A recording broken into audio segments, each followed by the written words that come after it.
Bonjour à tous et félicitations. Si vous êtes en vie, un nouveau journal de vlog après 2 semaines de pause, et c'est pas que j'ai été aux Seychelles, c'est que j'étais pris les 2 week-ends précédents et la semaine je travaillais, donc bref voilà. C'est passionnant, mais presque. Et j'enchaîne immédiatement avec les choses vues récemment. Alors oui, j'ai vu Évanoui, le nouveau film du réal de Barbare. Alors Barbare, si vous vous souvenez bien, j'avais pas aimé, hein. Enfin j'avais beaucoup aimé le début, mais beaucoup. Et alors, comme un certain nombre de personnes, hein, au virage qui intervient à mi-chemin du film, j'ai décroché, j'ai carrément pas aimé. Et après, ça va de mal en pis, donc enfin disons qu'il confirme la tendance. C'est l'antithèse en fait de tout le début du film. Donc il y a des gens qui ont adoré cet élément-là, enfin cette stratégie, on va dire. Et puis d'autres comme moi, où ça n'a pas du tout été le cas. Là j'étais quand même très heureux de retrouver Josh Brolin que j'aime énormément, ainsi que Julia Garner. Mais alors voilà, je vais le dire tout de suite, pour moi ça n'a pas suffi. J'ai beaucoup aimé, vraiment, là même plus que la première moitié, j'ai aimé la première heure, quoi. Vraiment énormément le ton, le côté enquête paranoïaque, enfin je trouvais ça absolument génial. Pour vous faire le pitch sans rien spoiler, on se retrouve dans une petite ville où un matin on constate la disparition de tous les enfants d'une classe, sauf un, et grâce aux caméras de surveillance disséminées un peu partout, on va réaliser qu'à 2h et quelques du 2h17 je crois, ils sont tous sortis de chez eux en courant. Les bras en croix, c'est important. Voilà, et on les perd en fait. Enfin, on ne sait pas où ils sont allés. Voilà. Donc très étrange. On va soupçonner la prof à un moment, et puis voilà, l'enquête va patiner. Bref, un élément qui m'a énormément plu, c'est le fait qu'on revit des séquences à travers plusieurs personnages, donc à travers le regard de plusieurs personnages et ce qu'ils ont vécu au même moment. Ça, j'adore ce concept. Et là, j'étais vraiment ultra content. Je me disais, ah non, mais je surkiffe ce film, c'est plié et tout. Il y a une grosse ambiance Stephen King, hein. Alors, Stephen King des débuts, hein, je précise toujours. Donc, c'est-à-dire que c'est assez méchant. Enfin, il y a vraiment un truc moite, féroce dans le ton. Enfin, puis en plus, ça touche des gamins. Enfin, oh là là, c'était génial. Pour parler de choses quand même, qui m'ont séduit. La réal est super inspirée, c'est très beau, on a vraiment des scènes magnifiques, j'ai donc beaucoup aimé le montage, enfin le cut, tout ça, c'est vraiment parfait. J'étais vraiment face à un thriller prenant et passionnant, avec un ton ultra oppressant, un premier degré, donc qu'on va totalement perdre volontairement, hein, mais voilà, qu'on va totalement perdre sur toute la dernière demi-heure, je pense. Pour moi, hein, des révélations ultra déceptives. Alors là, sincèrement, c'est un exemple parfait pour moi, hein, d'un truc où tu fais monter la pression, etc. Et au final, l'explication est tellement déceptive, quoi. Vraiment pour moi, quoi. Je précise pour moi parce que donc c'est un film qui cartonne de ouf. Il y a même du coup une suite, enfin ce sera apparemment un préquel, mais qui est prévu. Donc moi ça me fait toujours super plaisir parce que le film est bon. C'est pas un cas où je vais dire c'est quoi cette insulte, tout ça. Je vais juste dire que moi ça m'a déplu et que voilà, comme pour Barbare, eh bien il m'a complètement perdu dès qu'il a décidé de changer le ton de son œuvre. Mais c'est son style, c'est sa patte, et voilà, j'ai rien à critiquer. Sans spoiler, le personnage de la vieille par exemple, qui très rapidement, en fait au début tu te dis elle pourrait être ultra flippante, un peu à la façon de certains personnages de Stephen King dans les années fin 70, début 80, dans ses récits, tout ça. Et puis voilà, on n'a pas le choix, hein. Le réal a décidé que ce serait en fait un personnage rigolo, un peu ridicule, donc on a énormément de séquences volontairement humoristiques, mais complètement, enfin frontales, quoi. C'est pas, ça prête pas à débat, je veux dire. Et d'ailleurs j'ai lu nulle part des gens dire j'ai adoré le film, et non, c'est pas du tout humoristique. Si, ça l'est complètement à la fin. On a une espèce de séquence à la Benil, de course-poursuite, je peux pas vraiment vous décrire, mais c'est complètement... Enfin, franchement, c'est compliqué de pas éclater de rire. Et ça fait retomber complètement la tension de mon point de vue. Je sais pas si des gens ont réussi à rester oppressés, tendus et angoissés face à cette scène. Mais non, et puis après on a un petit peu de body horror parce que c'est la tendance. Bon, fini pour ce film que donc je n'ai pas du tout apprécié, sachant que, au final, je veux dire, sachant que j'ai quand même passé un excellent moment pendant plus d'une heure, et que si je ne l'ai pas apprécié, ce n'est pas parce qu'il est raté. Voilà, une fois de plus, c'est toujours important de faire la distinction entre une œuvre que tu estimes foirée et une œuvre dont tu comprends qu'elle est totalement réussie, mais dont son orientation te déplaît, enfin ne te touche pas du tout, bref. Voilà. Qu'ai-je vu d'autre? J'ai vu également F1, donc de Joseph Kosinski. Voilà, un réal que j'adore, j'allais dire évidemment, mais bon, c'est pas forcément évident. Je rappelle que j'ai surkiffé, c'est pas le cas de tout le monde, hein, Tron l'héritage. Je trouve que c'est une suite remarquable. Tron, je l'avais vu au cinéma quand j'étais tout petit, et c'est un film que j'aime d'amour, quoi. Et je trouve que la suite était ultra réussie. Je croise les doigts pour le 3e volet qui arrive bientôt. Oblivion, avec Tom Cruise, j'ai surkiffé également. Je trouve que c'est un excellent film.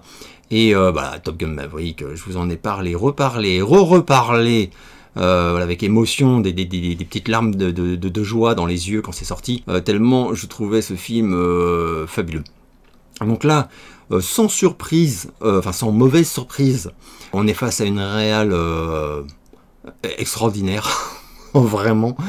Des séquences, mais bon, tout le monde l'a dit, des séquences d'un réalisme stupéfiant, enfin, sur les scènes de course et tout. Alors après, j'ai un peu lu, j'ai vu que Brad Pitt a piloté, tout ça. Bah, ça se sent, ça se voit, c'est vraiment magnifique. Même Hans Zimmer, dont je suis pas ultra fan toujours, là j'ai trouvé que ses parties sont très inspirées. Brad Pitt, donc il porte complètement le film, hein, il est omniprésent.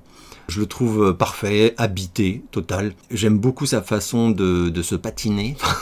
Comment dire, il a pris un petit coup de vieux là, mais ça lui va ultra bien. Et même Damson Idris, que je ne connaissais pas du tout, eh ben, il est excellent. Enfin, jeune, arrogant, tête à claque, et en même temps, voilà, avec certaines fragilités. Enfin, on y croit. Je vous fais pas le pitch, hein, donc c'est l'histoire d'un vieux pilote qui aurait pu avoir une immense carrière dans la F1, mais ne l'a pas eu suite à un accident. Et puis aussi un peu par la suite aussi, dû à son caractère très, voilà, disons qu'il ne fait rien dans les codes, et qui va faire un retour assez étonnant dans le monde de la F1.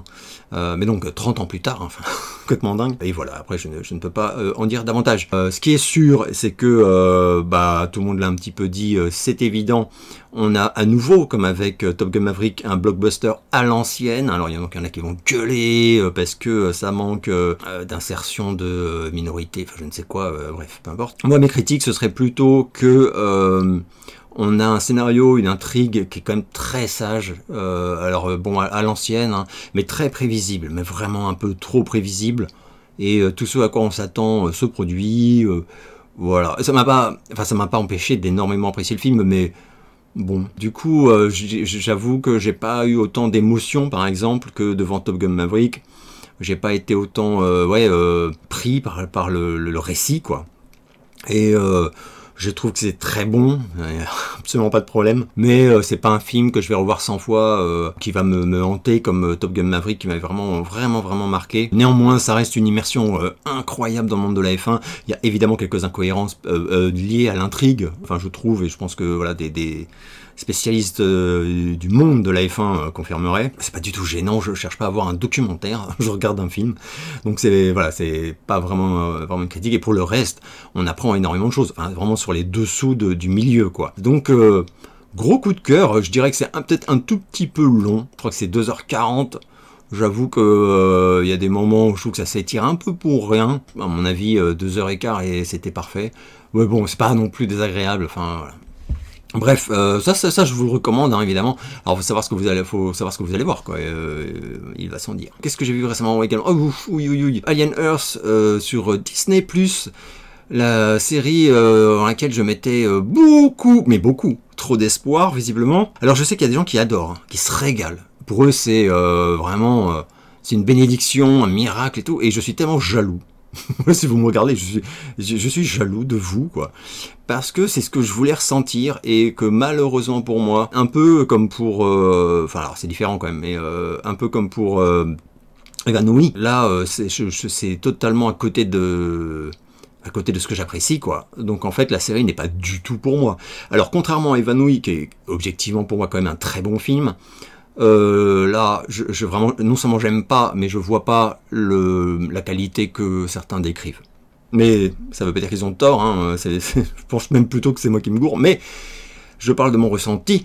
Pour moi, là, on est en plein syndrome Stranger Things dans le ton, et moi, ça fait déjà un petit moment que Stranger Things, ça me pète les burnes, j'en peux plus. Donc là, c'est une espèce de mix entre Amélie Poulain au pays des xénomorphes et Misfits of Science, là, où les Goonies, la prisonnier de corps synthétiques adultes.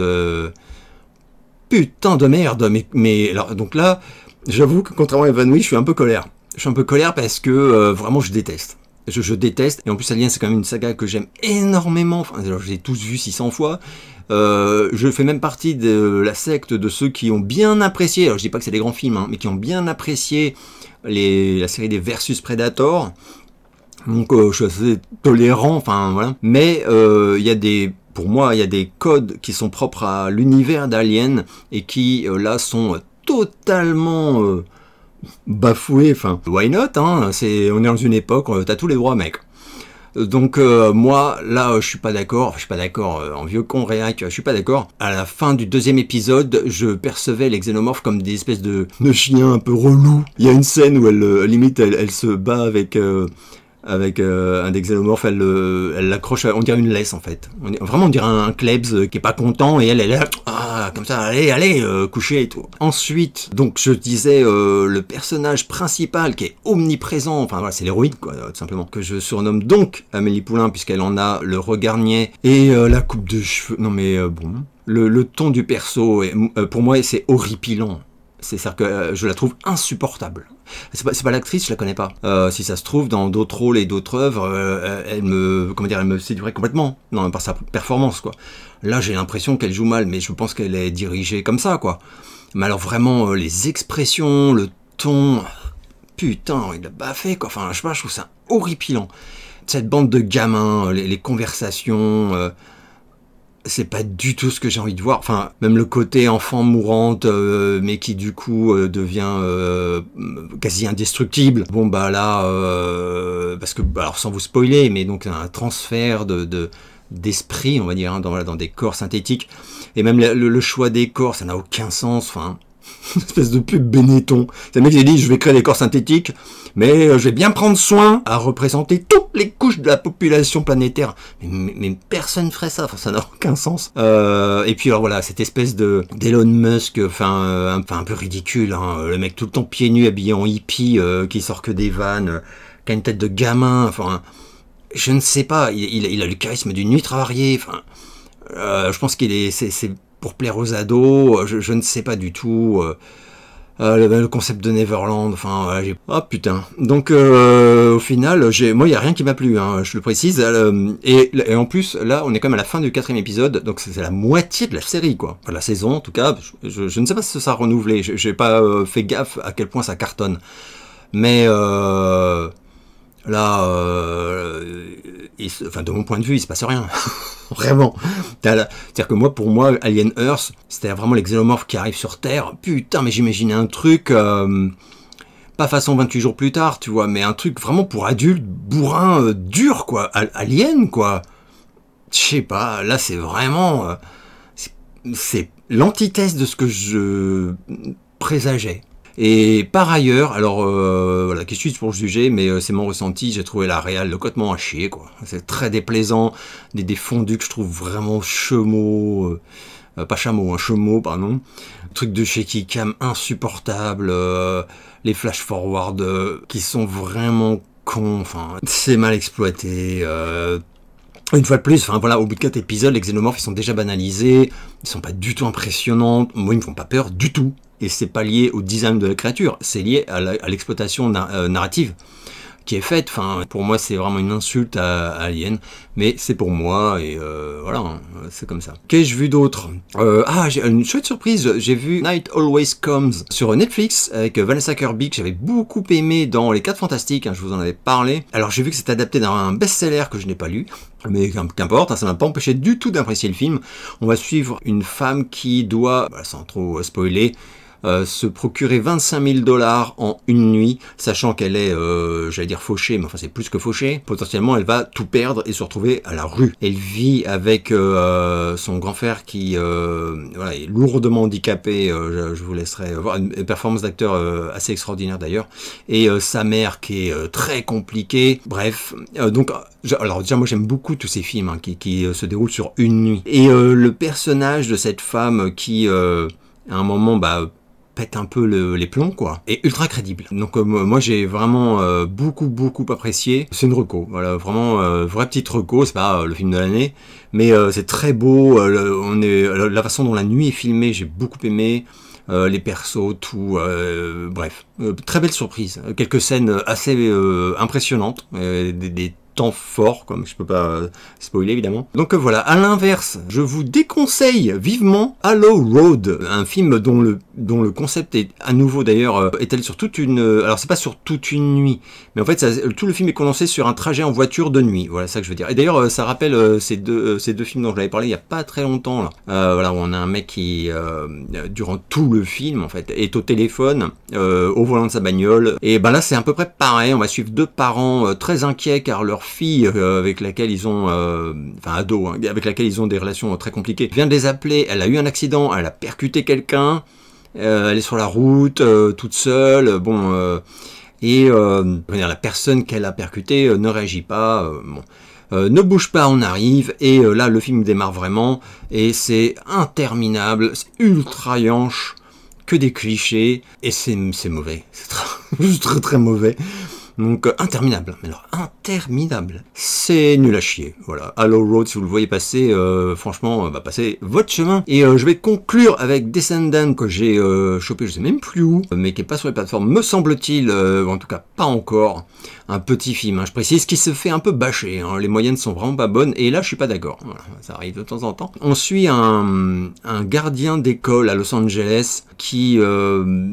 et quelqu'un qui clairement est malheureux, va pas très bien dans sa vie, dont l'épouse va accoucher très prochainement, et qui va une nuit, alors qu'il est appelé justement sur le lieu où il travaille, parce que il y a une défaillance voilà, d'éclairage, enfin, des conneries, bref.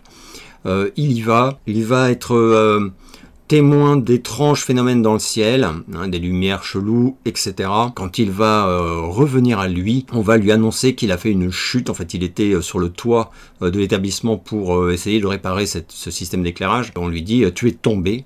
Et tu as un traumatisme crânien, tu as passé plusieurs jours, donc inconscient, etc. Et voilà. Or, lui, dès lors, a des flashs, et ces flashs indiqueraient qu'il a été abducted, donc kidnappé, enlevé par des extraterrestres pour des voilà, des expérimentations voilà, étranges. Et il a à côté de ça donc des pressentiments en fait qu'un danger imminent et définitif rôde et va s'abattre sur eux, enfin sur lui, son épouse, le gamin, enfin tout le gamin à naître. Et donc il est hanté, il ne sait plus très bien, enfin il a du mal à cerner ce qui est réel de ce qui ne l'est pas. Il a des hallucinations, des visions, tout ça, et un talent, enfin un don même pour le dessin qui le laisse perplexe au début, puis va le dévorer. Donc il consulte une psy qui lui dit oui, mais parfois après des chocs comme ça, des traumatismes, il y a des gens qui développent des talents qu'ils n'avaient pas avant. Donc parce que lui il explique bien que avant ce traumatisme crânien supposé, il arrivait à peine à faire des bonhommes bâtons quoi. Bon, et là il fait des tableaux, c'est ultra flippos. Donc voilà, c'est un film c'est un petit film, un tout petit film, je précise quand même, hein. Mais c'est très beau, très propre. J'adore l'acteur qui joue extrêmement bien, son épouse aussi d'ailleurs. J'ai vu parmi les critiques qui sont du coup pas contentes, on va dire, des remarques comme quoi oui mais bon finalement on voit peu de choses, et surtout comment dire, il y a beaucoup de questions qui se posent auxquelles on a peu, ou il y en a même certains qui disent pas de réponse. Alors oui, on a une fin qui est qui est pas une fin explicative. Mais moi j'ai beaucoup aimé. Alors on a quand même des indices, hein. Il y a un gros indice vers la toute fin du film. Mais c'est assez subtil et ça ne c'est pas définitif. C'est-à-dire que ça pourrait être le fruit de d'autres choses. Enfin voilà. Moi ça m'a plu parce qu'en fait j'ai trouvé que c'est comme dans la vie des fois. Enfin t'es paumé et non t'auras pas de réponse. Enfin voilà. Donc moi ça m'a bien plu. C'est une reco que je vous ferai, mais je préviens quand même qu'il y a c'est pas unanime. Voilà. Il y a des gens qui ont adoré, hein, mais c'est pas la majorité. Et je vais enchaîner avec les questions reçues. Oui, alors avant de passer aux questions, pardon, je voulais dire un petit mot sur une collab que j'ai fait, ça m'arrive très rarement. Mais là, j'ai collaboré à la dernière vidéo des Gardiens du cinéma, à la demande de Sylvain, sur une vidéo spéciale film de requin, qui parle de la fascination, addiction aux films de requin, et où il a proposé à 3 youtubeurs de recommander un film de requin hors Dents de la Mer. Et je me suis donc volontiers prêté au jeu. Donc n'hésitez pas à aller sur la chaîne des Gardiens du cinéma pour regarder cette vidéo où je parle du téléfilm américain 12 Days of Terror. Donc voilà, bref, n'hésitez pas à y aller. Et d'ailleurs, j'avais fait, initialement il avait demandé 3 recos, puis finalement ça faisait beaucoup trop long parce que 3 recos x 3 vu qu'on est 3 youtubeurs, plus tout ce que lui il dit dans sa vidéo, le contenu, etc. Ça faisait un truc, j'imagine, de 2 plombes. Donc finalement il a conservé une seule reco. Du coup, j'ai 2 petites recos de films de requins enregistrés que je vous mettrai, je sais pas quand, comment, voilà. Bref, que penses-tu du préquel de Rambo par le réal de Sisu racontant ses jeunes années qui va se tourner avec Noah Centineo dans le rôle titre? J'en pense que c'est une idée de merde. En plus, j'ai vu, c'est quoi? C'est un projet du studio Millennium Media. Enfin, oh putain, ça sent pas bon. Hein. Alors, je dis ça, mais j'aime beaucoup le réel. Enfin, j'ai vu peu de choses, hein, mais j'ai beaucoup aimé Sisu. Hein. J'en avais fait les louanges à l'époque. D'ailleurs, j'ai vu qu'il y a le 2 qui débarque en novembre, je crois. Donc, le réel est bon. C'est pas ça le problème. Mais je trouve l'idée complètement à chier. Et pour moi, Stallone, c'est pas possible. Enfin, Stallone, c'est Stallone, quoi. Je sais, c'est vraiment, hein, c'est pour moi, on peut pas le remplacer, quoi. C'est une question de charisme. Enfin, c'est comme dire demain, on fait un préquel de Rocky. D'ailleurs, je sais plus si c'est toujours en projet, mais à une époque, c'était un peu en projet sur voilà les jeunes années de Rocky Balboa. Moi c'est non quoi, moi c'est vraiment c'est non. Je sais que ça passera pas. Et là par exemple, peut-être le film sera bon, mais le Noah, j'ai rien contre lui, je le connais pas. Mais j'ai vu sa tronche, non, ça va pas le faire du tout. Enfin pour moi je vais pas y croire une seconde. Enfin, et puis en plus ça m'intéresse pas. Enfin, ah là là, enfin bref, voilà. Donc que penses-tu? Je suis contre. Pour changer des films d'horreur en mer avec requin, j'aimerais savoir quel est ton film d'horreur préféré dans une piscine. Perso, c'est le film thaïlandais de Pool de 2018. Alors, j'avais beaucoup aimé, je crois, de Pool. Enfin, je crois pas, même, c'est sûr. J'en avais fait la reco, mais c'était au début de ma chaîne. Critique Express, Chronique Express, je sais même plus comment j'appelais ça. Putain, mais quelle honte. Je sais que j'avais, il y a une vidéo où je recommande de Pool, petit film thaïlandais très réussi, où il y a, donc un mec est piégé dans une piscine vide, hein, je précise, et où il est seul, mais après, plus du tout. Et avec je sais plus si c'est un crocodile ou un alligator, mais très fun, film très fun. Je peux pas dire que c'est un film d'horreur au sens vraiment, mais c'est un survival super original. J'ai adoré. Grosse reco si vous n'avez pas vu. Mon film d'angoisse horreur préféré dans une piscine, il n'y en a pas non plus un milliard. Alors c'est sûr que c'est pas Night Swim là qui était sorti l'année dernière. Oh putain, je voulais tellement y croire. Parce que je voyais l'affiche et l'affiche était tellement belle et je me disais, je vois déjà le poster dans mon bureau. Bon, après le réel ça me fait un peu peur tout ça. Le pitch était excellent, mais c'est de la merde. Enfin le pitch. Le pitch, hein, pas le scénar final, mais l'idée de base. Non, alors moi je te dirais sans hésitation, parce que je sais pas si j'en ai déjà parlé sur ma chaîne, peut-être, mais à moins que j'avais pas encore ma chaîne. Mais moi il y a un film qui me vient immédiatement à l'esprit, qui s'appelle 12 Feet Deep, et qui est d'ailleurs inspiré d'un fait réel, enfin un fait divers réel, et où, sans vous spoiler si vous avez pas vu ce film, on suit 2 sœurs, il me semble, qui vont se retrouver prisonnières dans une piscine publique, mais prisonnières sous le rideau en fibre de verre là, qui se ferme sur les piscines, enfin en tout cas sur les grosses piscines publiques, etc. Donc les surveillants ferment pour la nuit. Elles vont se retrouver piégées là-dessous pour la nuit donc. Enfin, donc il va falloir survivre. Comme vous imaginez bien, la couche d'air entre la surface de l'eau et cette espèce de volet, quoi. C'est pas génial. Et surtout, c'est une piscine de compète, je crois, donc elles n'ont pas pied. C'est absolument horrible et c'est pas parfait, mais c'est quand même excellent. Moi, je trouve que c'est très très très angoissant. Et d'ailleurs, on a, c'est un petit rôle, mais on a Tobin Bell, là, le mec de Saw, qui joue dedans.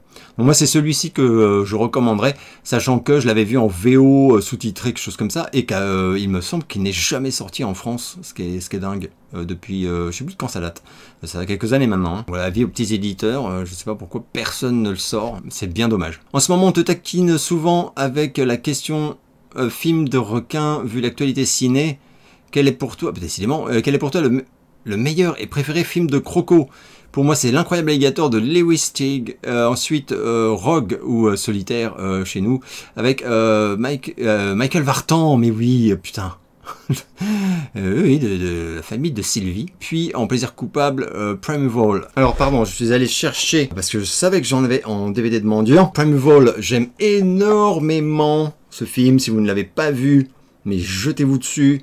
Très très cool, inspiré d'ailleurs également je crois de faits réels dramatiques. Alors Rogue, la Solitaire, je surkiffe également, mais vraiment, pour moi c'est vraiment des très très très bons films, et mais mon préféré, je pense que, et tu ne le cites pas, c'est Blackwater. Voilà d'ailleurs, mais oui, Mad Movies s'était chargé de le sortir, parce que moi je l'avais vu sur le net en VO à l'époque. Et voilà, je l'ai racheté quand Mad Movies a sorti ça. Ça pour moi c'est mon préféré. Après j'aime beaucoup L'Incroyable Alligator, même si ça ne fait pas peur. Enfin c'est un film, je l'avais loué quand j'étais gamin, enfin ado, mais alors vraiment jeune ado. Et j'adore ce film, l'affiche est magnifique. J'adore ce film. Disons que pour moi là les trois, Primeval, Solitaire là et alors Blackwater, c'est vraiment flippos quoi, c'est ultra sérieux, ultra flippos. Et celui-ci d'ailleurs inspiré d'un fait réel dramatique également. Tu avais parlé de tes expériences en Angleterre et aux États-Unis. Est-ce que tu as déjà eu l'occasion d'en vivre de similaires en Allemagne? As-tu par exemple déjà assisté à des festivals de musique là-bas, sachant que ce pays donne un choix très vaste en matière de festivals? Je n'ai jamais été en Allemagne de ma vie. J'ai été en Autriche. J'étais en Suisse allemande par contre. J'étais en Suisse allemande faire du ski les gars. C'est fabuleux. Voilà, quand j'étais gamin d'ailleurs. Hein. Et j'ai été en Autriche. Voilà, mais en Allemagne jamais. J'ai jamais. C'est pas un pays qui m'attire, hein, l'Allemagne. Par rapport à voilà, les sorties, je sais qu'il y a une scène notamment techno très intense là-bas, puisque ma chérie par exemple, elle adore, enfin notamment toute la scène berlinoise et des choses comme ça, parce que voilà, comme tu dis, il y a des festivals, il y a beaucoup d'événements, il y a beaucoup de clubs très connus, des choses comme ça, et la scène électro-techno est très forte. Moi c'est pas, non, c'est vraiment pas mon...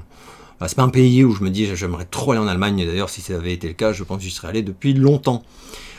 Quel nom représente selon toi la crème de la crème en matière de pop rock années 80 et quels albums recommanderais-tu à des néophytes désireux de découvrir le genre? Mais pour moi la crème pop rock années 80, alors là, ça va être tellement vite vu. C'est en fait c'est une époque où, enfin il y a un genre pop rock où pour moi hein, les meilleurs, enfin, et puis même ceux que je préfère, sont à 90% les plus grands. Donc c'est pas des recos très intéressantes. Après un néophyte qui connaîtrait pas la crème de la crème en matière de pop rock des années 80, c'est vraiment qu'il n'a pas voulu y aller quoi. Mais vraiment. Parce que la crème de la crème, pop rock c'est Michael, c'est Prince, c'est Depeche Mode, enfin pour moi hein. Après je vais quand même glisser Bon Jovi, il y a, même si je suis moi pas forcément ultra fan, il y a des artistes comme Springsteen, tout ça qui sont incontournables, et ça c'est ce que moi je recommanderais. Après moi j'estime que Billy Idol, ZZ Top c'est de la pop rock hein, même si c'est assez musclé en effet, et pour moi ça fait partie de la crème de la crème. Voilà hein, enfin je réfléchis, Tina Turner, enfin il y a c'est assez vaste. Hein. Bah, après les années 80, il y a tellement d'artistes de base sortis de Michael Jackson et Prince. Enfin disons que ce serait vraiment ces deux-là pour moi qui tiennent le podium de très très loin. As-tu vu Le Survivant avec Charlton Heston, très actuel, est meilleur que Je suis une légende? Totalement d'accord. Enfin j'aime bien Je suis une légende, mais pas, enfin beaucoup moins que la plupart des gens visiblement. Je préfère le bouquin par exemple, mais alors 1 milliard de fois. Et Le Survivant, alors Charlton Heston, je suis pas très fan. J'aime pas trop sa tête. C'est comme ça, hein, ce qui dégage. Mais Le Survivant, c'est excellent, excellent. Et je l'ai revu d'ailleurs il y a genre 1 an ou 2. Sur Le Fils de Sam, as-tu vu le film de Spike Lee? Mais bien sûr, mais je l'ai même, et je l'avais recommandé en vidéo il y a pas très longtemps. Enfin, il y a pas très longtemps. Mais si, il y a peut-être un peu longtemps quand même. Mais oui, j'adore ce film. J'ai un DVD d'ailleurs avec des bonus passionnants sur la véritable histoire. Pour moi, c'est peut-être mon Spike Lee préféré d'ailleurs. Ouais, c'est même sûr en fait. C'est mon Spike Lee préféré. Apparemment, tu t'es arrêté sur la disco de AA à l'album Scandal Day. Écoute ce qu'ils ont fait après, tu verras, c'est terrible. Hop, hop, hop, hop. Attends. Alors, je me suis peut-être mal exprimé, mais en plus, je pense pas, non. Je pense que j'ai dit que que j'avais moi écouté bien après. Voici de quoi te confirmer et te rassurer surtout, te rassurer que je me suis absolument pas arrêté à cette période-là. Voilà, donc là tu as Minor Earth, Major Sky que je trouve extraordinaire, mais il me semblait de l'avoir dit, peut-être pas. Lifelines, voilà, que j'aime un tout petit peu moins, mais qui est quand même très très bon, vraiment. Et alors celui-là je l'adore. Et celui-là, non seulement je l'adore, mais je pense même qu'au total, enfin sur toute la disco, je veux dire que c'est dans mon top 3 des meilleurs albums de AA. Voilà, celui-ci, il est, mais alors, bordel, Foot of the Mountain, incroyable. Donc voilà, voilà, te voilà totalement rassuré concernant AA. Es-tu hypé par le trailer de Spinal Tap 2 The End Continues? J'avoue, j'aime tellement cette bande d'abrutis que je suis excité, mais j'ai aussi très peur pourvu que le miracle du rock'n'roll se produise. Alors, figure-toi que j'ai très peur également, et que j'ai tellement peur que je n'ai pas regardé le trailer. J'ai adoré Spinal Tap, hein. Mon Dieu, mais qu'est-ce que enfin bref, comme tout le monde, hein, j'ai vraiment, je dois à ce film des fous rires, mais j'en avais mal au ventre. Là, j'ai super peur. Donc je vais regarder hein, le trailer, mais je me suis dit non, j'avais tellement peur de regarder et d'être mal à l'aise en me disant oh putain c'est malaisant et tout, ça le fait pas du tout. On verra. Mais je suis très curieux de voir le film, par contre, ça c'est sûr. Hein. Y a plein de trucs où j'évite les trailers, enfin. Au moins un certain temps, quoi. Parce que j'aime bien aussi en savoir le moins possible quand je découvre un film. C'est aussi un peu le problème des trailers qui te dévoilent trop de trucs, quoi. Enfin bon. Ta modestie dut-elle en souffrir avec ton physique delonesque et un peu plus jeune, jamais tenté par une carrière dans le 7e art? Alors, ta modestie dut-elle en souffrir, mais avec ton physique delonesque, donc non, enfin, c'est gentil, hein, ça fait super plaisir. Non, j'ai jamais été tenté par une carrière dans le 7e art. J'ai jamais... En fait, j'avais été... alors, mon pote Hervé, si tu me regardes, ça va te faire rire. On avait des cours de théâtre, enfin voilà, dans les dernières années avant le bac, hein, au cours Montaigne, et j'y allais peu, puis très vite, pas du tout. Vraiment tout que je séchais complètement. En fait, c'était pas mon truc. Je pense que j'étais trop introverti pour apprécier, en fait, de faire semblant de jouer, enfin voilà, d'être quelqu'un d'autre, d'extraverti par exemple, etc. Donc je n'aimais pas jouer à ces cours de théâtre, je veux dire. Je me mettais au fond, j'attendais que ça se passe, enfin voilà. Donc non, j'ai jamais été tenté par le 7e art, et je pense pas avoir eu un physique, en tout cas à l'époque. Enfin, je sais pas, en fait, j'en sais rien, je ne sais pas. Mais non, ça m'a jamais effleuré, ça c'est sûr que non. Toi qui fais partie des artistes de l'ombre, comment expliques-tu la difficulté de mise en lumière, voulue ou non, des médias traditionnels, presse, radio, télévision, le système médiatique qui censure tous ces talents cachés? Sujet trop vaste ou complexe à appréhender. C'est une très bonne question, mais je pense que c'est une question qui s'auto-détruit avec l'arrivée d'Internet. C'est-à-dire que...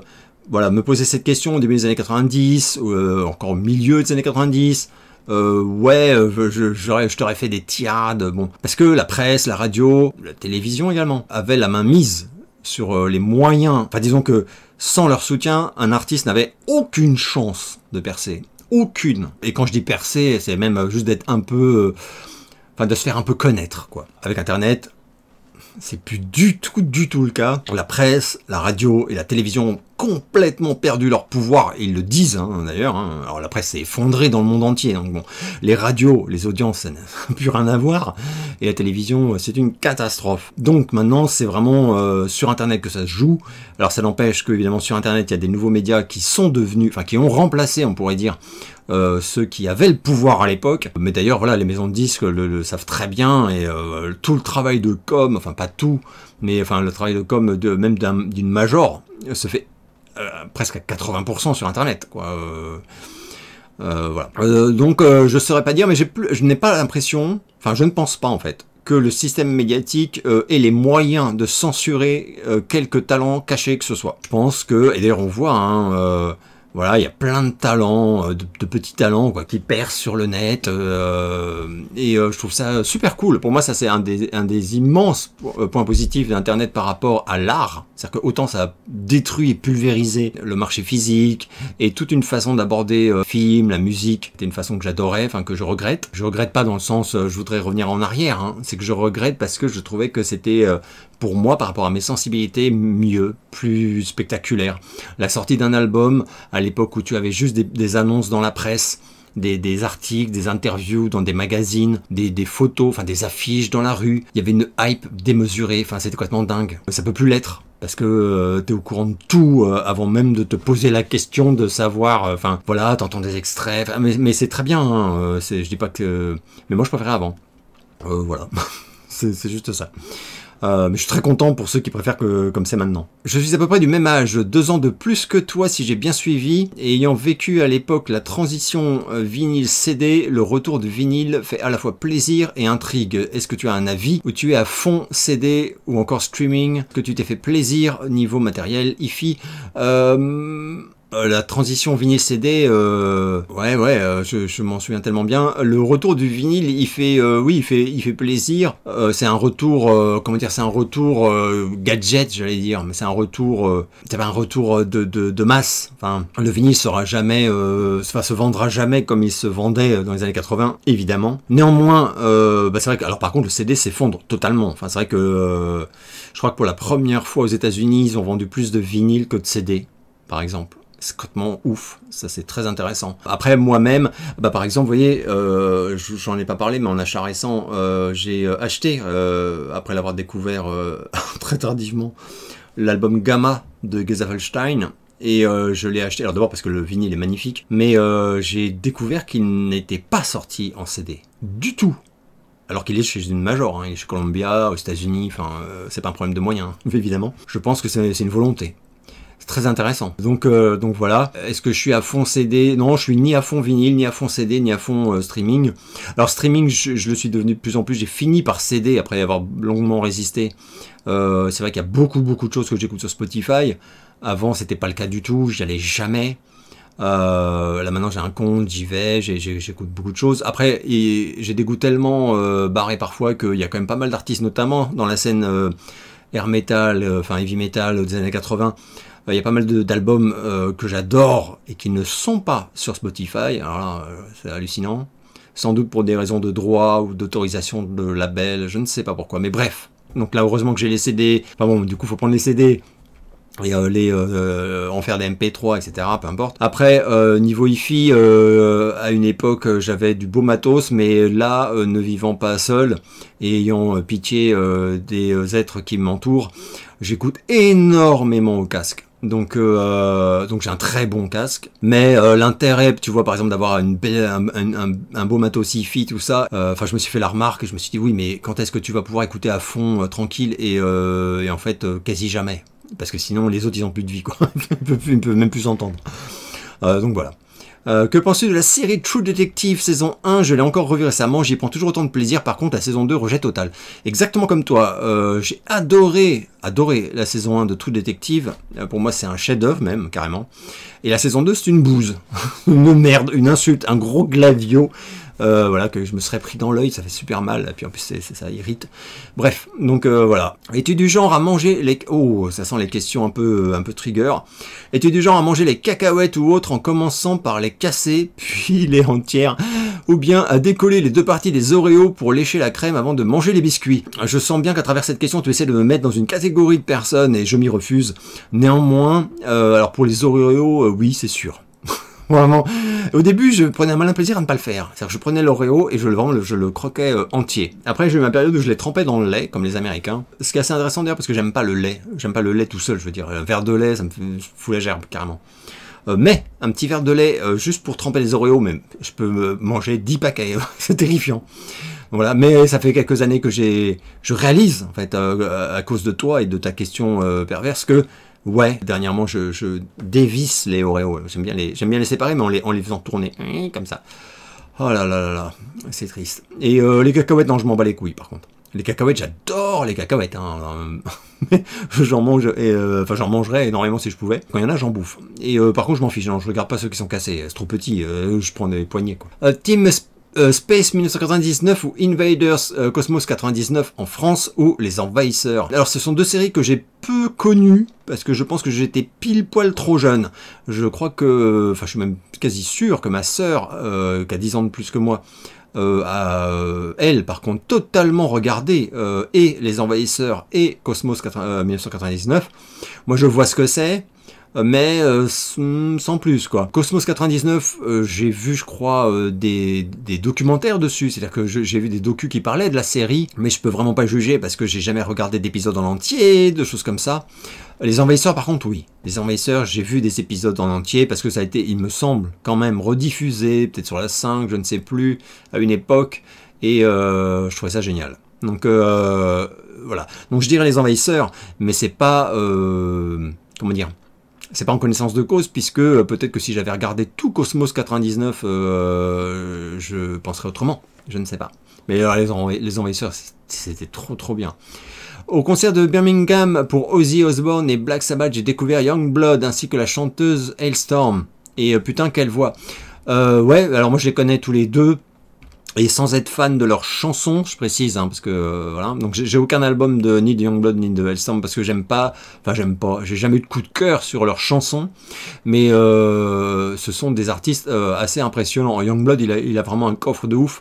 Sa reprise de Changes là est devenue complètement virale. Et d'ailleurs j'ai vu qu'il la chante actuellement en tournée, enfin sur sa tournée à lui. Hailstorm, ouais, super voix aussi. Enfin je suis entièrement d'accord. Hein. Ouais, c'est des artistes assez spectaculaire vocalement. Est-ce que tu considères que Warrant a été un peu surestimé par rapport aux groupes ayant officié dans le même genre qu'eux et qui sont apparus entre 88 et 90 mais qui ont eu moins de succès qu'eux? Certains fans de glam metal et de hard FM estiment qu'à cette époque, il y avait des groupes meilleurs, plus méritants qu'eux, mais qui n'ont pas eu la chance d'être autant soutenus par leur maison de disques. Les noms les plus souvent cités sont...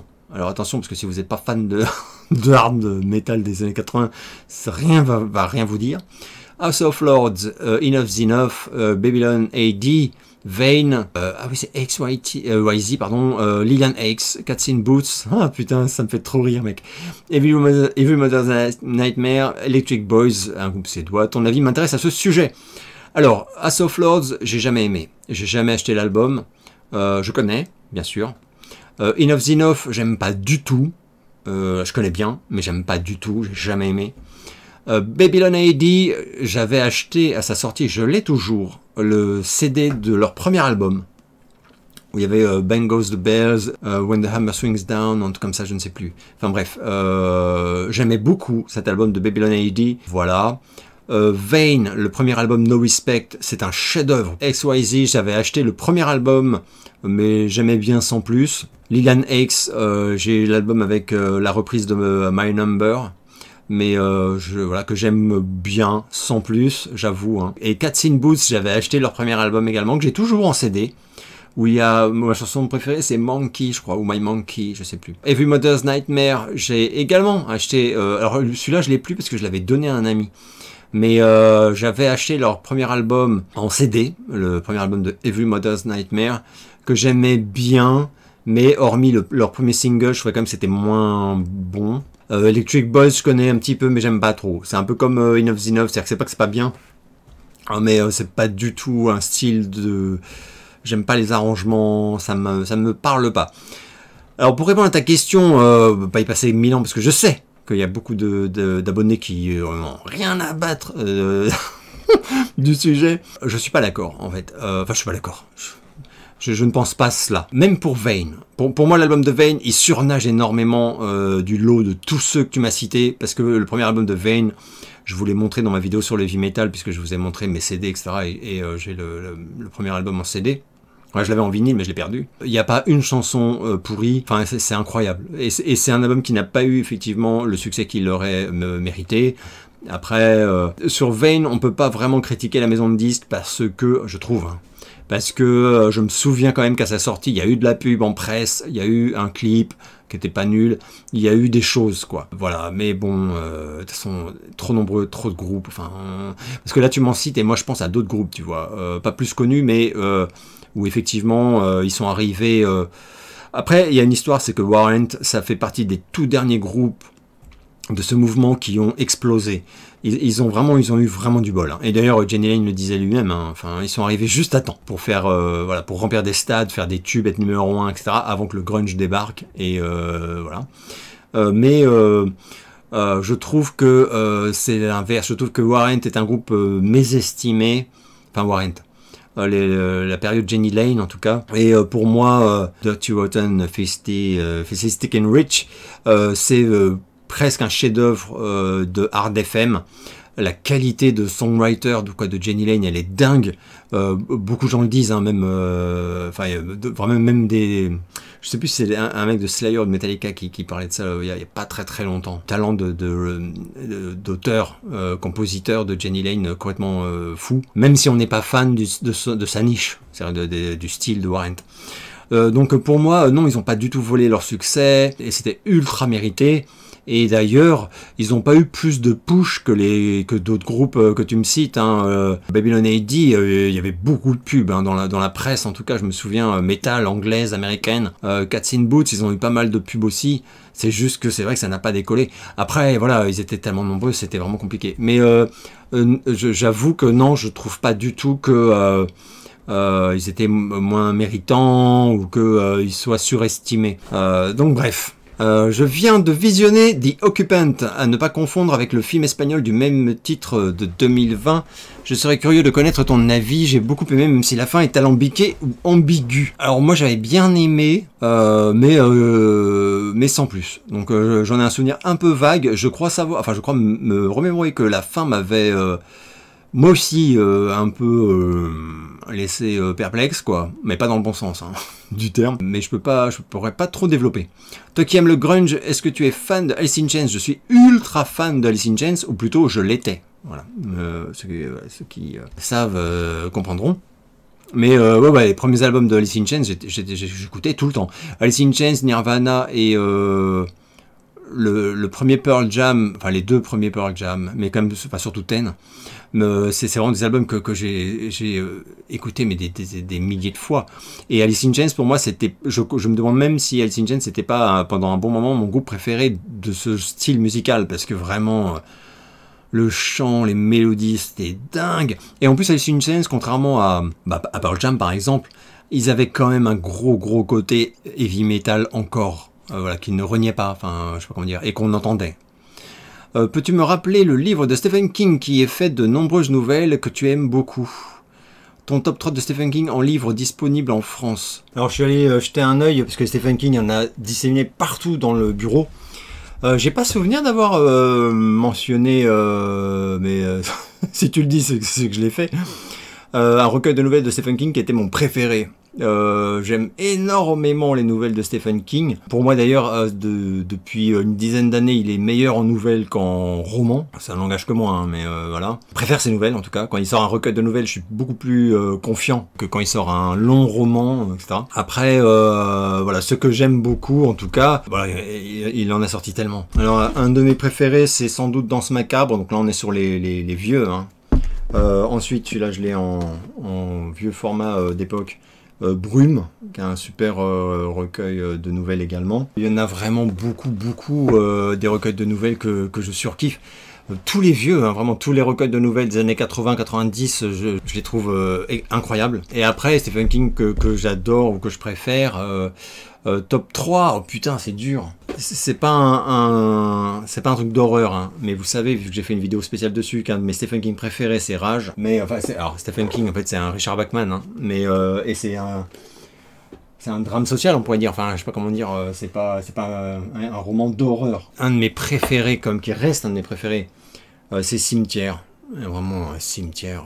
Bordel, qu'est-ce qu'il m'a fait peur, ce livre. Il m'a vraiment mis mal. Mais en fait, il m'a fait peur, mais pas seulement. Il m'a aussi brisé le cœur. Enfin, il est incroyable ce bouquin. Après, donc ça fait 2. Bah, Christine, j'aime beaucoup, mais c'est pas bizarrement. Alors autant c'est un de mes films préférés, autant c'est pas un de mes romans préférés. Mais c'est quand même très bon. Ah oui, j'ai sorti celui-là parce que c'est un roman mal aimé. Alors d'ailleurs, je sais plus si c'est toujours d'actualité, mais normalement il y a un film qui est en chantier et j'ai beaucoup d'espoir sur ce projet. Roadmaster from a Brick 8 en anglais, roman totalement mésestimé de King, hein, genre un roman mineur pour beaucoup de ses lecteurs. Et pour moi, c'est tout l'inverse. Pour moi, il est génial. J'adore ce livre. Donc voilà, grosse reco, parce que personne ne le recommande en fait. Donc je m'en charge. Sinon, il y a tellement de bouquins que je recommanderais. Je suis un fou malade de Peur Bleue. Hop, voilà. D'ailleurs, j'ai aussi L'année du loup-garou là en édition avec les illustrations magnifiques. Enfin bref, ça fait déjà une petite liste. As-tu regardé la saison 2 de Andor? Je ne sais pas si tu as visionné la première. Perso, j'ai adoré cette série de bout en bout, la saison 1 comme la seconde. Je trouve l'écriture incroyablement profonde. On est à des années-lumière des bouses des autres séries Star Wars ciblées pour ados. C'est une série très exigeante et c'est normal qu'elle ne trouve pas son public. Mais c'est terriblement injuste. Alors, j'avais regardé la saison 1 de Andor. Je n'avais pas apprécié la proposition qui m'était faite sans la trouver pourrie. Je sors du lot parce que les gens qui n'ont pas aimé Andor ont dit que c'est de la merde. Moi, j'ai pas du tout aimé Andor par son axe que je trouve trop éloigné de l'univers Star Wars qui me plaît à moi. Je vais pas développer, mais enfin bon, tu comprendras forcément les raisons. Enfin, et d'ailleurs, les raisons qui ont fait que j'ai pas aimé sont les raisons qui ont fait que les gens ont aimé. Moi, j'ai regardé, mais j'ai pas enchaîné sur la 2. Ça m'intéressait pas du tout. Mais je ne l'ai pas évité parce que je pensais que c'était nul, hein. Voilà, c'est important de le dire. Par contre, j'ignorais qu'elle n'avait pas trouvé son public. Je croyais que ça avait cartonné. C'est même pour ça qu'il y avait une saison 2. Donc je suis triste pour les gens qui ont aimé. Parce que par contre, c'était pas débile. Enfin, c'est vrai que moi, j'ai arrêté. Enfin, moi, les dernières années, là, les séries déclinées de Star Wars qu'on a eues, c'est pas possible. C'est un cauchemar, mais un cauchemar, quoi. Mais que de la merde. Alors là par contre c'est de la merde. Voilà. C'est un truc de la vraie merde. Le seul truc quali que j'ai adoré, mais tout le monde le sait si vous êtes abonné, c'est Mando. Mandalorian pour moi c'est un chef-d'œuvre. Y compris pour son côté contemplatif, western, minimaliste. Mais c'est vraiment l'exception.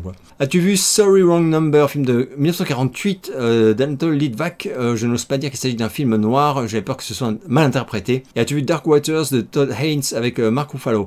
En France, le film a débarqué plus ou moins en même temps que la pandémie, dont à mon sens, il a aussi été victime. Nous, on était sous le masque, le film est sorti sous le manteau. Alors, Sorry Wrong Number, c'était avec Lancaster et Stanwyck, j'adore ce film. Donc oui, je l'ai vu. C'est quand même un film noir, ouais, si, moi je... Ah oui, que c'est mal interprété, pardon. Je viens de comprendre. Magnifique. Et Dark Waters, je l'ai vu également. Mark Ruffalo, c'est un acteur que j'aime beaucoup. Et il est excellent dedans d'ailleurs. Moi j'ai énormément aimé. Hein. Est-ce que j'en ai parlé? Je ne sais plus. Sur ma chaîne, je veux dire. Mais j'ai vu les deux, j'aime beaucoup les... Ils sont très différents évidemment. Et j'aime beaucoup les deux. Que penses-tu de la saison 2 de Mercredi? Je n'en pense rien du tout, car j'ai tellement pas aimé la saison 1 que je l'ai arrêté au 3e épisode. Voilà, j'ai compris que le ton c'était pas du tout pour moi. Et alors, je suis très perplexe face au triomphe planétaire de cette série. Hein. Mais tant mieux, hein, mais oh putain, j'ai pas vu le truc magique qui fait que c'est fabuleux. Enfin voilà. Après, je sais qu'il y a une énorme hype sur Jenna Ortega que moi, j'ai rien contre elle, mais alors vraiment rien pour non plus. Enfin bref. Donc non, saison 2 de mercredi, mais jamais de la vie, quoi. Ça se trouve c'est bien, hein. Je dis pas que c'est pas bien, mais c'est bien pour ceux qui aiment, et clairement je suis pas le public. Je sais que tu n'es pas un grand fan de films de zombies, mais as-tu l'occasion de voir The Battery, film de Jeremy Gardner de 2014, budget $6000, donc évidemment avec des défauts inhérents à une production indépendante et sans budget. Je crois que je l'ai vu, attends, laisse-moi vérifier. Oui, alors effectivement, je l'ai vu, mais j'ai pas super accroché, même si c'était vraiment pas nul, effectivement, vraiment pas nul. Par contre, tu me fais réagir tout d'un coup, parce que ça fait plusieurs fois, effectivement, que je reçois des messages sur... mais pourquoi... Enfin, pourquoi? Oui, mais pourquoi t'aimes pas les films de zombies? Qu'est-ce qui se passe? Bon. Et je réalise que je vous ai jamais parlé de mon film de zombies préféré au monde ever, que j'ai revu d'ailleurs il y a même pas 6 mois, que j'ai en DVD de mendiant, et que je voudrais vous recommander. Voilà, parce que on n'en parle jamais, mais jamais, hein, de ce film. Il s'agit de The Revenant. Alors, c'est pas le chef-d'œuvre avec DiCaprio, c'est un autre chef-d'œuvre, et c'est The Revenant avec un S. D'ailleurs, sauf erreur, une fois de plus, on doit remercier nos amis de Mad Movies qui s'étaient chargés en France de nous le sortir en physique, parce que moi je l'avais vu illégalement à sa sortie, je sais même plus en quelle année, et je ne l'avais pas en support physique. Alors, ce film-là, c'est incroyable. Si vous ne l'avez pas vu, mais vous n'êtes pas prêt, quoi. Mais pas du tout. D'ailleurs, en fait, il faudrait que je fasse une... Comment j'appelle ça, les... Reco Express, un truc comme ça. Faudrait que j'en fasse une sur ce film-là. Parce que les acteurs, le scénar, mais mec, mais c'est... ça fait partie des films où tu regardes et tu te dis, mais c'est trop bien, c'est trop malin, c'est trop génial. Enfin, tout ce qui se passe, quoi. Les rebondissements. Et alors, le buddy movie, c'est un des meilleurs buddy movie ever que j'ai jamais vu de ma vie.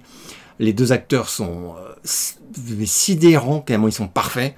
C'est drôle, mais drôle ultra cruel, c'est drôle, mais comme dans les meilleurs Tarantino, c'est ça que je veux dire en fait. C'est un rire, mais il y a des moments c'est vraiment très très très drôle. Hein. Enfin moi en tout cas, il y a des moments où j'en pouvais plus de me marrer, et c'est intelligent. Et je trouve les événements, enfin comme je disais, voilà, une fois plus, le scénar est remarquable. Alors je dis ça, comme vous pouvez le voir en haut, voilà, je suis pas le seul à avoir kiffé, ça a eu 1 milliard de prix, derrière vous avez toute série d'éloges. Donc oui, les gens qui l'ont vu l'ont kiffé, quoi. Mais moi, c'est plus que kiffé. Pour moi, c'est vraiment extraordinaire. Et la fin est géniale. Et c'était pas gagné. Enfin, c'est qu'à un moment, c'est le film, en fait, tu te dis, c'est tellement fabuleux que c'est obligé qu'il va se viander sur la fin, que ce sera un peu déceptif, et que bon, bah, tant pis. Enfin, moi, je me souviens que la première fois, quand je l'ai découvert, je me disais, ah, tant pis, c'est trop bien, je pardonnerai la fin, quoi. Et non, la fin, elle est horrible, horrible. Donc, The Revenants, voilà, vous le trouverez sûrement pour 1 euro ou 2 sur Vinted, et sinon, je sais pas si c'est sur des plateformes, je suis pas sûr, mais bon. Prévois-tu un jour de sortir tes disques en vinyle? J'habite au Canada et aimerais avoir tes albums, mais ils ne sont plus dispo et introuvables chez moi. Ouais, alors, oui, c'est prévu, mais pas dans les médias. Voilà. C'est-à-dire que on me le demande hein, depuis toujours, même hein, depuis la sortie de mon premier album. Mais en fait, le pressage vinyle, c'est toute une galère. Les délais, c'est hallucinant. Et en fonction du nombre de... C'est qu'en fait, si je le fais, ce sera sans doute via un truc collaboratif, je sais pas comment on dit. Enfin là, quand tu fais un appel pour que les gens, en fait, ils précommandent et ensuite tu finances le projet, quoi. Parce que alors c'est cher et que la plupart des gens qui me font des demandes comme ça veulent en fait la disco en vinyle. Donc moi, ce que je trouverais à la limite intéressant, c'est de sortir non pas un album en vinyle, parce que ce sera jamais l'album qui satisfera tout le monde. C'est-à-dire qu'il y aura toujours des gens qui vont me dire « Ah, j'aurais préféré que tu sortes Alarmiste, ah, j'aurais préféré que tu sortes Autolargue, enfin bon, peu importe. » Ce qui serait chouette, c'est de faire l'intégrale en vinyle. À une époque, j'ai eu des propositions de labels, comment dire, sortir en vinyle, c'était Superdition. Et je me souviens plus pourquoi j'ai refusé, sans doute parce qu'on essayait de me la mettre à l'envers. Et donc j'ai refusé, ça s'est pas fait, ça aurait pu se faire, mais je pense que j'étais ultra perdant, voilà, donc j'ai préféré dire non. Et résultat, c'est vrai qu'à ce jour, en physique, il n'y a plus rien de disponible. Les CD, c'est épuisé sur tous les albums, et en vinyle, il n'y en a pas. Donc il reste uniquement Bandcamp pour acheter en digital. Ou sinon Spotify, voilà, même s'il n'y a pas encore, je crois, tous mes albums sur Spotify. Avez-vous un avis sur Mickey Rourke, dont j'ai toujours été fan, plus autodestructeur, c'est du haut niveau, reste des grands films, L'Année du Dragon, Angel Heart, vous rappelez-vous du groupe Wet Wet Wet? Rien à voir. Étiez-vous client? Pardon, mais c'est la même personne qui pose la question, c'est pour ça. Je me souviens très bien du groupe Wet Wet Wet et de son énorme succès avec... Oh merde, j'ai oublié le titre. Mais je l'entends pourtant. Enfin bref, non, j'ai jamais été fan de Wet Wet Wet. Jamais, j'aimais pas du tout leur tube. Ils en ont eu d'autres, hein, sûrement, parce que de toute façon, ils ont été quand même très connus pendant un certain temps, et ils ne l'auraient pas été avec un seul tube. Moi, je me souviens que d'une seule, mais il y en a eu d'autres forcément. Mais non, j'ai jamais aimé. Et sinon, Mickey Rourke, j'adorais Mickey Rourke. Mais vraiment, j'adorais Mickey Rourke, j'ai beaucoup de films de Mickey Rourke. C'est un personnage vraiment très touchant, je trouve. Après, c'est devenu un vrai connard, hein, c'est très compliqué. Enfin, dernièrement, là, putain, j'ai vu des retours sur son attitude durant une espèce de secret story là, américain où il a contribué, enfin, où il a participé, où il s'est comporté, mais wow, c'est chaud, il vieillit très mal, c'est triste, hein. Il vieillit très très mal, humainement. Mais ça a été un très grand acteur. Moi, j'adore Johnny Handsome, c'est Johnny Belle Gueule en France, c'est un de mes préférés de Mickey Rourke. Que j'ai du coup en DVD. Steve James bien sûr, mais il y en a pas mal des débuts. Après pour moi un de ses plus beaux films c'est The Wrestler. Je trouve que dans The Wrestler moi il me démolit, hein, tellement il est touchant, enfin vraiment hein. Il est extraordinaire. Il y a beaucoup de films avec Mickey Rourke que j'aime beaucoup. Voilà. Je fais même partie de la secte des gens qui aiment sincèrement hein, Harley Davidson and the Marlboro Man avec Don Johnson, mais parce que j'aime trop ces acteurs. Mickey Rourke et Don Johnson qui cabotinent, ça dégouline c'est comme dire, en fait ce film il est tellement sidérant, c'est un caprice quoi, mais je le trouve génial, je l'adore, c'est un feel good movie pour moi.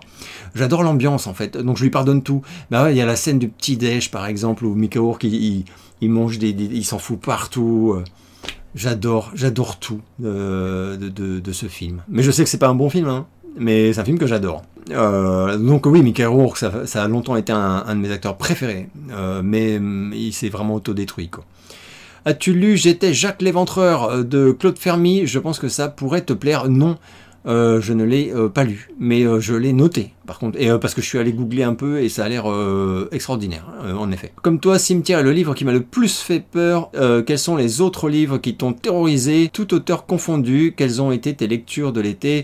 Aimes-tu Nabokov? As-tu repris la lecture de La Tour Sombre? Quels sont tes livres favoris sur le cinéma? Alors, les livres qui m'ont fait le plus peur, je crois que le livre qui m'a fait enfin un des livres en tout cas qui m'a fait le plus peur de ma vie, c'est le roman de Sarah Gran, comme Closer. Je l'avais montré, je sais plus où il est. En France, c'est traduit Viens plus près, tout simplement. Ah, celui-là, waouh, purée. En plus, comme j'étais très maso, je le lisais vraiment le soir, seul, dans le noir. Et tout. Putain. Ouh, ça m'a vraiment fait très peur. Ensuite, les plus grosses peurs que j'ai eues, ouais, donc Cimetière m'a bien mis mal. Il y a des nouvelles de Lovecraft qui m'ont bien fait peur aussi à l'époque. Et ensuite, je réalise, là j'en ai pris quelques-uns. Enfin, moi, celui qui m'a fait vraiment le plus peur, c'est le Sarah Gran. Sarah Gran vient plus près. Après, c'est une peur. Enfin, c'est une peur. C'est comme, je pensais à Jack Ketchum, qui était l'idole d'ailleurs de Stephen King, mais où c'est une horreur réelle. Enfin, c'est des histoires horribles, mais pas horrifiques au sens, je sais pas comment dire en fait. Mais c'est insoutenable. Et tu lis ça, c'est vraiment terrifiant. Mais pas terrifiant. T'as pas peur d'aller te coucher le soir, ça que je veux dire. Un de mes romans préférés au monde ever, c'est et qui d'une certaine façon m'a fait peur, mais voilà, c'est Le Démon de Hubert Selby Jr. Voilà, si vous n'avez pas lu Le Démon, vous n'avez pas lu un des meilleurs romans de tous les temps pour moi. Et c'est un livre qui te met mal, qui te met très mal. Et voilà, d'ailleurs qui a influencé, enfin il le dit, hein, Bret Easton Ellis sur l'écriture d'American Psycho. Et on le comprend quand on le lit. Donc voilà, et puis sinon, je pense à cet autre livre de Sarah Gran qui s'appelle Dope, qui est, ils disent, voilà, enfin, ah bah non, c'est Bret Easton Ellis, tiens, intime, effrayant, magnifique, qui est bien malsain, flippos aussi, mais qui est pas vraiment horrifique au sens comme un, voilà, Peur bleue ou je ne sais quoi. Donc voilà. Ah, et après les ouvrages, qu'est-ce que tu me disais, des livres sur les favoris sur le cinéma, réalisateur, acteur, etc. Bah, c'est surtout des livres sur les films. Alors ceux-là, je vous les avais montrés dans mon tour du bureau. Et j'en ai trop en fait. Enfin, donc c'est des livres d'art, enfin quasiment, enfin mais sur des films que j'adore. Enfin, voilà, j'ai un magnifique livre sur Rocky, incroyablement complet. Qui pèse mon poids. Il y en a, j'en ai sur, il y en a sur E.T. extraordinaire également. Enfin, j'en ai pas mal. Après, sur les réals, j'ai assez peu de livres. J'ai un bouquin sur De Palma, Brian De Palma, que j'aime beaucoup. J'ai des bouquins sur Carpenter. Il y a ce livre-là qui est extraordinaire, qui a jamais été traduit. Qui est sur la genèse, le tournage, enfin et toutes les anecdotes, enfin, mais c'est incroyable en fait le travail là-dessus, du film Christine. Donc si vous êtes fan du film Christine, là c'est vraiment la Bible. Alors attention, parce que je sais plus c'est quel éditeur qui avait sorti un coffret de Christine avec soi-disant la traduction de ce livre. Un ami l'avait acheté, cher d'ailleurs, et a eu la très mauvaise surprise mais vraiment de constater que plusieurs, je crois que c'est plus de 150 pages, je crois, ont été amputées. En fait, c'est pas du tout la traduction de ce livre, ce sont des extraits. Et des extraits très insuffisants. Enfin, donc il n'existe aucune traduction du livre tel quel. Malheureusement, si vous ne pouvez pas lire l'anglais, vous n'y avez pas accès du coup. Mais ne vous faites pas avoir, hein. L'espèce de petit ouvrage qui est dans le coffret Christine, c'est pas c'est juste des petits extraits de ce livre. Donc voilà, et après, des livres sur les acteurs, j'en ai peu, mais j'en ai quelques-uns. Tom Cruise. Enfin, après, c'est sur les acteurs qui me fascinent. J'ai la seule biographie, et c'est complètement dingue, hein, j'ai la seule biographie qui existe sur Stallone, vraie biographie, je parle, hein, pas un essai ou un truc comme ça, qui est américaine, hein, qui est là. Enfin, je vous l'ai montré plusieurs fois. Voilà, en gros. Non, je n'ai pas. Alors, pardon, non, je ne suis pas fan de Nabokov, même si le peu que j'ai lu quand j'étais obligé, plus jeune, j'ai beaucoup aimé. Mais j'ai jamais approfondi, donc non, je dirais pas que je suis client. As-tu repris la lecture de La Tour Sombre? Non, vraiment, j'y arrive pas. Non. Quel est ton avis sur Rap Records, des artistes tels que Aphex Twin, Boards of Canada, Oterch? Je suis pas fan du tout en fait. Je connais, hein, c'est ultra connu. Aphex Twin, c'est celui que je connais le mieux. Je connais un peu Boards of Canada, mais je suis pas fan, hein, jamais été fan. Aphex Twin, jamais été fan. J'admirais la folie, enfin il y a un moment c'était un peu le train 13 Nord de la techno quoi. Mais enfin ce qu'on disait. Non, ça m'a jamais vraiment touché. Trop XP pour moi je pense Aphex Twin. Et les autres non plus. Donc alors mon avis c'est que c'est un excellent label hein, par contre, hein, faut quand même pas déconner. Mais c'est pas un label qui me parle. Voilà, c'est pas comme je sais pas Headbanger Records ou d'autres. Enfin, peu importe. Quel est ton rapport à la littérature russe et hispanique, hispano-américaine, affect spécifique pour des auteurs en particulier? Alors, aucun. Je réfléchis, il y en a peut-être dont j'ignore. Oh purée, c'est là que je réalise qu'il y a quand même beaucoup de mes auteurs, voilà, qui sont ou français ou. Enfin, alors, français, c'est vraiment pas la majorité, hein, mais il y en a quelques-uns qui sont français. Et le reste, c'est quand même énormément d'Américains. Je veux dire, de Stephen King à Bret Easton Ellis en passant par Lovecraft et Edgar Allan Poe, que des Américains, quoi. Même pas des Anglais, hein, des Américains. Et encore, je suis sûr que j'en oublie. Oui, John Fante, David Goodis, que des Américains. Mais pourquoi? C'est vraiment pas fait exprès en plus. Non, alors non, c'est sûr. Attends, putain, les non-américains. Ouais, Kafka, bien sûr. Kafka, que j'adore, mais bon, j'aime beaucoup certains poèmes de Fernando Pessoa, mais on n'est pas non plus... c'est Portugal, je crois, Fernando Pessoa. Après, je réfléchis. Sioran, c'est pas la Russie non plus, donc ça marche pas.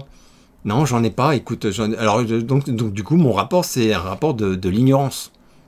Je réalise, je constate, avec effroi. Probablement, tu connais Decline of Western Civilization. Qu'as-tu pensé du segment Chris Holmes et sa mère dans la piscine? Perso, c'est la grosse désillusion pour moi à l'époque.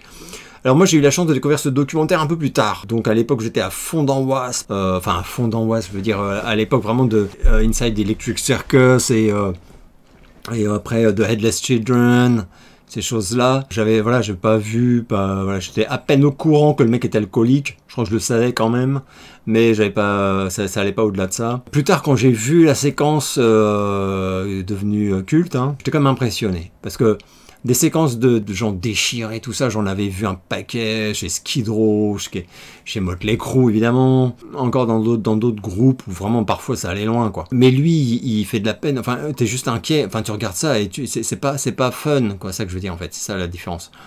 Et sa mère, enfin la relation d'une mère à son fils aussi, enfin une espèce de... C'est très chaud, c'est terrible, hein, enfin c'est vraiment terrible. Donc ça m'avait... alors des illusions, je sais pas, parce que je m'étais pas fait des illusions sur lui, tu vois, je me disais pas... je m'imaginais pas vraiment autre chose, mais là quand même on touchait le fond du fond et le mec était en train de creuser, quoi, c'était terrible. J'en reviens pas qu'il soit toujours en vie, hein. Cela dit en passant, je crois qu'il est plus en France, parce qu'il a passé des années en France. Quel est ton rapport à l'art photographique, sensibilité pour les photographes en particulier? Alors j'adore le travail de mon meilleur ami, qui est Hervé Baudat, voilà, qui est photographe de métier, hein, je précise quand même, qui a sorti des bouquins, etc. Et voilà, dont je parle régulièrement, hein, Hervé, quand je dis Hervé, c'est lui. C'est surtout des photographes de mode là, qui me viennent à l'esprit, mais j'adore Helmut Newton, vraiment, vraiment. Irving Penn aussi, Peter Lindbergh, David Lachapelle, clairement un de mes photographes préférés. Et donc voilà, Anton Corbijn aussi, bien sûr, pour Dépêche Mode, mais pas que. Bref, je crois que tu as dit qu'il était casse-gueule d'adapter du Stephen King au cinéma. Du coup, que penses-tu du téléfilm en 2 parties, ça, ainsi que des 2 films, ça, chapitre 1 et chapitre 2? Pour ma part, je trouve le premier génial, un vrai petit miracle, plein de bonne volonté et d'émotion. Le deuxième est plus compliqué, mais il a aussi ses qualités, et le casting est excellent, collant parfaitement aux personnages et aux acteurs jeunes. Bah écoute, je suis assez d'accord avec toi, si ce n'est que je serais un peu plus dur que toi sur le Ça chapitre 2. Le téléfilm en 2 parties, bah, je l'adore, hein, je l'ai en DVD, je l'avais en VHS même. Il me fait peur, en fait. C'est la grosse différence, en fait. Le téléfilm me fait peur, le film, enfin les 2 films, ne me font pas peur. En dépit de leur qualité, hein. Et je suis comme toi, le premier volet, je l'adore. Le deuxième volet, il m'a énormément déçu. Et ce n'est pas lié aux acteurs, hein, qui sont géniaux. Le casting, je suis d'accord avec toi, est excellent. La réal est ouf. C'est plutôt dans le... Je sais pas, le ton, mais, je ne sais pas. Mais enfin, en tout cas, je vais être extrêmement déçu par le deuxième film. Donc voilà, donc oui, c'est casse-gueule hein, quand même. Hein. Enfin, c'est casse-gueule, il y a eu énormément de réussites. J'en parlais il y a pas longtemps avec David Filmtalker. Il y a quand même, enfin, Misery, Carrie, Christine, Shining. Putain, il y a quand même énormément de chefs-d'œuvre qui sont des adaptations de ces romans. En tant que fan d'Edgar Allan Poe, que penses-tu des adaptations faites par Roger Corman notamment? Je les ai vues, c'est drôle, mais je n'en pense pas grand-chose. J'aime beaucoup l'ambiance et tout, quoi, mais c'est pas... Je sais que c'est intouchable, hein, normalement, je ne devrais pas dire ça. Hein. Enfin, en tout cas, je perdrais ma carte de cinéphile. Mais ça m'a pas marqué, voilà, c'est ça que je veux dire. En cet été où nous commémorons la triste disparition de Philippe de Dieu le veut, il y a 40 ans, as-tu un avis sur ce qui lui est arrivé, un avis sur l'homme et un avis sur sa carrière télévisée? Je me souviens de cet homme, mais alors, ça s'arrête là, quoi. Je me souviens, il faisait la chasse au trésor dans un hélicoptère avec une carte et il guidait des gens. Il avait l'air super gentil. Je regardais, hein. Enfin, j'en ai vu des émissions avec lui. Il avait l'air génial. Je me souviens qu'il est décédé très jeune dans un accident. Et ça s'arrête là. Voilà, je ne sais rien de sa vie. Je ne sais rien de ce qu'il faisait, à part ça. Donc, j'ai pas d'avis, malheureusement. Et encore moins sur sa carrière télévisée. Parce que moi, je ne connais que la chasse au trésor. Et je sais pas s'il a fait d'autres choses. Mais je suis pas habilité à en dire plus, quoi. Toi qui es bien calé en Elvis, quelle est selon toi la meilleure vidéo live d'Elvis? Pour moi, ce serait Honolulu 73, American Trilogy, dispo sur YouTube. Certains commentaires annoncent 1 milliard de téléspectateurs. Ça me paraît difficile à croire en 73. Si, moi j'y crois hein, totalement, parce que y a plusieurs docus où ils t'expliquent comment ils ont... Enfin, comment ils sont arrivés à ce résultat-là. Faut pas oublier qu'en 73, la plupart des pays qui avaient la télé n'avaient que très peu de chaînes. Et surtout, à part les résidents américains, personne n'avait vu Elvis en concert. Jamais, du coup. Donc ils étaient très motivés. Alors moi, les meilleures vidéos live. Excuse-moi, j'étais en train de glisser vers les meilleurs lives d'Elvis. C'est pas ta question. Ta question, c'est les meilleures captations live d'Elvis. Que je viens de faire un petit tour sur mes fichiers et non je vais pas faire mon original, mais le Aloha from Hawaii, c'est, je crois, le meilleur enregistrement d'Elvis live qu'on ait eu, même si bon, il y en a d'autres que moi j'aime énormément, mais j'ai conscience que je peux pas dire que c'est les meilleures captations live de la carrière d'Elvis, mais même si moi, je veux dire qu'il y en a eu par la suite, par exemple, puisque moi c'est la période mais 73 en fait partie, hein, c'est la période d'Elvis que je préfère. Fin des années 60, enfin de 68 à 77. Que penses-tu de La Firme avec Tom Cruise? Je vénère ce film. D'ailleurs, je l'ai revu l'année dernière. Ouais, je sais pas trop quoi dire de plus. J'en parle régulièrement. J'en ai parlé avec John Ali quand on a fait des trucs sur Tom Cruise, je me souviens. Il y a quelques temps. La Firme, ça a même longtemps été un de mes Tom Cruise préférés avec Risky Business. Film sur à la fois la manipulation, la paranoïa, l'illusion, la désillusion. Le désenchantement, et un Tom Cruise extraordinaire, hein, complètement. As-tu vu le film High Rise? Et si oui, qu'en as-tu pensé adapté du roman de J.J. Ballard? Ouais, je l'avais vu, et même si je rejoins pas, enfin, il s'est fait défoncer ce film. Je sais même plus c'est quoi ses moyennes, c'est une catastrophe. Pour moi, c'est pas justifié, d'autant que il prend beaucoup de risques. C'est typiquement le genre de bouquin inadaptable, en fait. C'est-à-dire que c'est tout ce qui passe sur le papier, bah là, à l'écran... faut le mettre en image, enfin c'est compliqué. Moi il y a des trucs que j'aime pas, je suis pas fan de ce film, hein. C'est pas un film que j'ai adoré ni rien. Sauf erreur, il y a quand même Jeremy Irons, Sienna Miller, je sais plus qui d'autre, enfin le casting est quand même très très bon. Voilà, il y a Tom Hiddleston aussi. Donc tout n'est pas acheté, mais c'est vrai que c'est pas une réussite pour moi, je peux pas, enfin pas pour moi quoi. Ah bah là, que penses-tu de l'acteur Tom Hiddleston, pardon. J'aime beaucoup ce qu'il dégage. Je suis même assez étonné en fait qu'il ait pas été plus populaire, enfin qu'il ait pas davantage attiré de grands réalisateurs, de choses comme ça. Mais il n'est pas le seul dans ce cas-là, hein, malheureusement. Qu'as-tu pensé du film Oppenheimer de Nolan? À titre personnel, je ne suis pas du tout fan de ce réal, mais je trouve surestimé. Je n'aime pas sa façon de filmer, mais je dois avouer que j'ai bien aimé son dernier film, et aussi les acteurs comme Cillian Murphy ou Robert Downey Jr. qui sont excellents. Je suis entièrement d'accord avec toi. C'est-à-dire que je suis comme toi, Christopher Nolan, vraiment il y a... Enfin, c'est pas du tout un réal que j'admire, que je vénère, que je trouve génial, au sens qu'il y a du génie. Par contre, c'est un réal très intéressant. Je regarde tous ses films. Enfin, quand ils sortent, je vais les voir, c'est ça que je veux dire. Et Oppenheimer, j'ai beaucoup aimé. Ça fait partie des films de lui que j'ai beaucoup aimé, et ils sont pas si nombreux que ça, hein, je précise tout de suite. Après, je sais pas si j'oserais dire qu'il est surestimé, parce que je comprends ce qui plaît aux gens, je comprends ce qui les fascine, et du coup, c'est pas comme si je me disais, mais il y a rien les gars, vous admirez, mais en fait non, c'est nul. Du coup, j'irais pas, de moi-même, je ne dirais pas qu'il est surestimé, je pense qu'il, voilà, non, mais c'est pas pour moi. Enfin, moi en tout cas, ses caractéristiques, en fait, les caractéristiques, pardon, de son cinéma ne me séduisent pas particulièrement. Déjà. Et certaines me rebutent carrément. Et j'ai reçu ça fait longtemps que je n'en ai pas reçu, une liste de teams où je dois choisir The Alan Parsons Project ou Supertramp, de loin. Même si j'ai rien contre Alan Parsons Project, mais Supertramp, il y a trop de chefs-d'œuvre. 13th Floor Elevators, je connais pas du tout, ou The Velvet Underground. Alors je ne connais pas le premier groupe et j'aime pas le Velvet Underground du tout. Donc aucun des deux, vraiment. Mais je connais pas l'autre. Thin Lizzy ou Blue Oyster Cult. Ah, c'est dur. Alors, tous les fans de Ghost vont me dire Blue Oyster Cult, mais je pense que je dirais Thin Lizzy. Peter Gabriel ou Phil Collins. Beaucoup de respect pour les deux, mais en termes de chansons que je trouve magnifiques, Phil Collins. Talking Heads ou Tom Tom Club. Talking Heads. Lynyrd Skynyrd ou ZZ Top. ZZ Top, de tellement loin. Ultravox ou Spandau Ballet, Ultravox.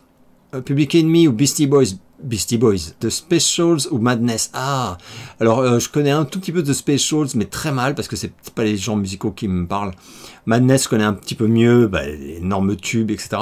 Sans être fan, hein. Mais je dirais Madness, du coup. Pink Floyd ou Jefferson Airplane. Alors tout le monde va dire Pink Floyd, évidemment. Mais je crois que par rapport... Enfin, je crois que... Oh, c'est dur. Peut-être Jefferson Airplane, qui est beaucoup moins connu évidemment. Mais je sais qu'il y a quelques chansons que j'aime beaucoup. Et Pink Floyd, bon, bah, c'est que des chefs-d'œuvre, évidemment. Oh, je sais pas. Ouais, non, Pink Floyd quand même. Putain. Ah, tu peux pas... Non, non, mais c'est Pink Floyd, c'est sûr. C'est Pink Floyd. Voilà. Ouais, ouais. Ah, c'était la bonne réponse. Ah, je le savais, je le savais. Et c'était la dernière question sélectionnée. Je tiens à dire que j'en ai reçu quelques-unes hier soir, ce matin, et du coup je les ai pas ajoutées au truc, mais c'est pas que je les ai dégagées, hein, ce que je ne fais pas de toute façon. C'est juste qu'elles seront dans le suivant. Voilà, déjà ça va faire assez long je pense. J'espère que vous allez bien et je vous donne rendez-vous très bientôt pour une nouvelle vidéo.